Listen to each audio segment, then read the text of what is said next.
අද අරගෙන ආවේ ඔයාලට පොඩි ඉඩක ලස්සනට පොඩි එළවලුවක් හිටව ගන්න විදිය. මේ ඇහිල්ලා නිමිති වගාව. මේ ඇත්තලා පෙන්වන්න පුතේ.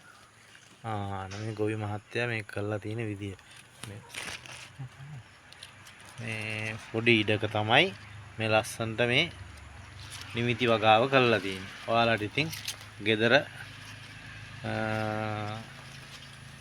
එක වේලකට දෙකකට නිමිති කඩා ගන්න මේ හොඳටම ඇති.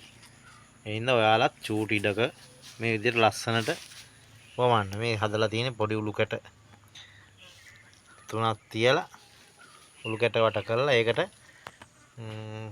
කොම්පොස්ට් පොර දාලා තමයි මේ ඇට හිටවලා තියෙන්නේ. ඒකටත් ගොඩක් දුරට කුකුල් පොර දාලා තියෙනවා මේ ලස්සනට සරුවට. මීට වඩා සතුටක් තියද ඔයාලටත් මෙවැනි ටිකක් කුස්සියට අරන් ගියාම ගෙදර වයිෆ් සතුටු කරන්න